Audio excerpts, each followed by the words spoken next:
Okay, is everybody ready? Yeah. Ready. First, I want to thank all of you for coming tonight. I guarantee you that tonight is going to be one of those events that's going to change your mind on what you're going to be using as far as how you're going to be consuming food for the rest of your life, I guarantee it. See, as your natural health care doctor, the reason I'm so concerned about recycled products is because you can have subluxation or misalignment in your spine due to the food that you're eating. So what we're going to talk about now is something that a lot of people, they kind of hear about, but they don't know exactly what it is, and that happens to be BPA. It's called bisphenol A. Okay, it's a polybicarbonate. So bisphenol A in your body. I think the question that you need to find out is what causes the bisphenol to come into your body in the first place. It comes into your body because of the foods that you're eating and what beverages that you're drinking. Okay, so we need to worry about minimizing it. Now here's, if you look at the notes that I have for you, and those that are watching me on the internet right now, you can download the note. It's a hormone disruptor. That's really, really important for you to understand that. It's found almost in everybody. In animal studies, and I'll look at that, what it's saying there, it's linked to breast and prostate cancer. Isn't that scary? Yeah. And infertility. So you need to learn how to avoid it. So go to the next bullet. Estrogen overload. It's one of the largest changes that I personally have discovered that affects all people in our society, both men and women, males and females. Now, synthetic estrogens are called xenohormones. Xenohormones are chemicals that create an imbalance in the body. Now look at that. They're commonly found in polybicarbonates, one of the plastics that carry number 7. So let me briefly tell you about this number 7. Number 7 plastic is recycled plastic. And what I'm beginning to understand is they take all the other plastics, and they put them together, and they use a resin. And that resin, which is the glue, is the problem. So when we talk about at the end of the program, you're going to see there's lots of different numbers. There's lots of different types of plastics. But number 7 is the recycled plastic. It's clear, it's tough, it's lightweight.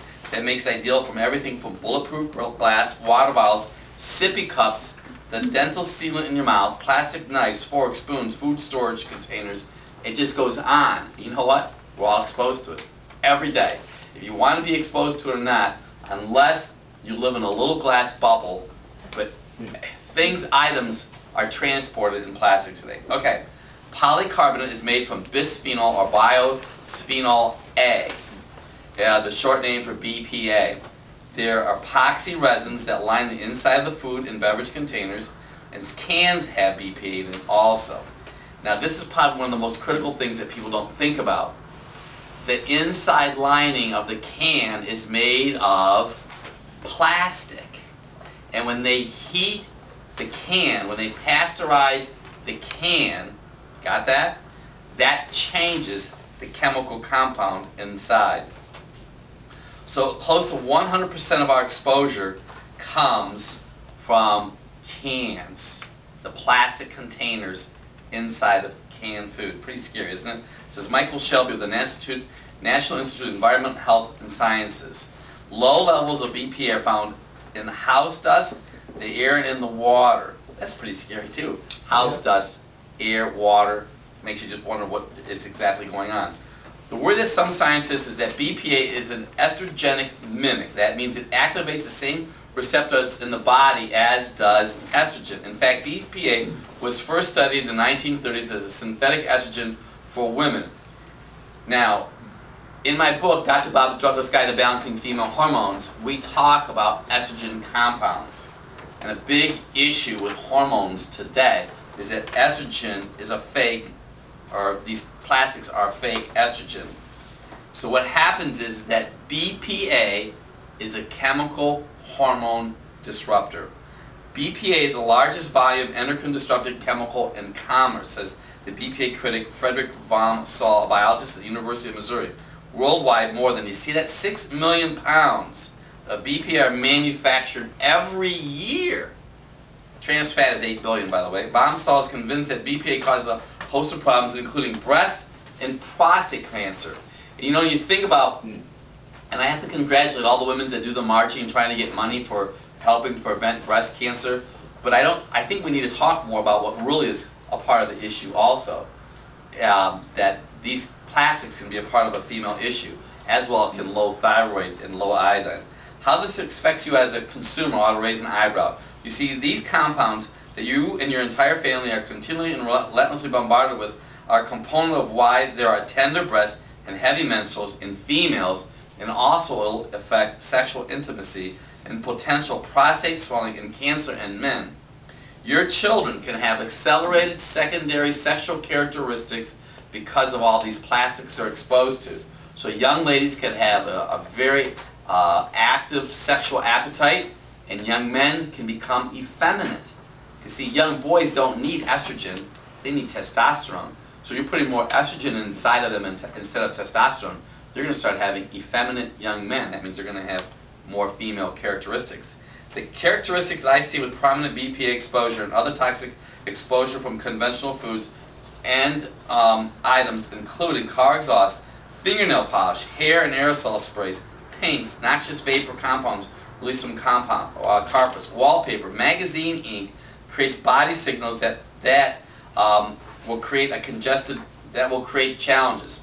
Then you're going to have a congested liver, spider veins, hemorrhoids, varicose veins, skin tabs on the neck and around the body, and cherry hemangiomas. A plugged up liver can result because of all these chemicals you're putting in your body. So a lady can have spider veins, hemorrhoids, even men and women can have what we call cherry hemangiomas inside of their body or outside of the body on the skin. It's a sign of a plugged up liver. So how does it get there? Study shows, I already talked to you about, canned foods are a common source of daily BPA exposure in our lives. Cans of soda generally contain less BPA than cans of pasta or soup. The worst foods tested contain enough BPA to put pregnant women and formula-fed babies much closer to dangerous levels than the government typically shows. Even some liquid infant formulas in cans lined with BPA can give a child a problem. So you have to understand, you're giving your kids canned food that have these plastic liners inside of them can be a huge issue. Okay, so we talked about this a little bit already. In addition to canned food, certain plastics are made with BPA, polybicarbonate. These plastics are rigid and clear, which we talked about already, and they have the number 7 on them. So, before you go out and buy a metal water bottle, inside, look to see if there's plastic. Now, a couple of our patients have suggested you might want to get a thermos. But thermoses today are not all lined with glass. A lot of them are lined with plastic. So just be aware of that. So how do you minimize your exposure to BPA? Avoid plastic containers that are made of polycarbonate. Any bottle or container made of polycarbonate that has a number 7 on the bottom. Watch that. Okay? Now there are some number 7s that don't have BPA in them. I'm going to tell you right now, just stay away from number 7 as much as you can. When possible, prepare or store food, especially hot foods and liquids, in glass, porcelain, stainless steel containers. That's also very significant. You want to avoid plastic.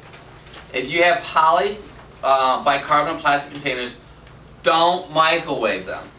The plastic is more likely to break down and release BPA when it's repeatedly heated at high temperatures. Don't wash polycarbonate containers in the dishwasher. The detergent may break down the plastic, which would release the BPA. If you're washing a lot of dishes, and plastic dishes, and you're using dishwashing soap that has chlorine in it, not only are you getting the chlorine toxicity in your home, you're also getting the BPA toxicity. When your dishwasher releases that little bit of vapor, you're putting poison in your home. So, and I'm not trying to make anybody really scared about all this, but this is reality of what's going on. Use infant formula bottles that are made of glass or that are BPA free. There's a website called newbornfree.com. It's one of the first companies that make the bottles. This is very important for the health of your children. When possible, replace canned food with foods that are fresh, frozen, or packaged in aseptic, shelf-stable boxes. Be mindful. You want to use products that are going to be BPA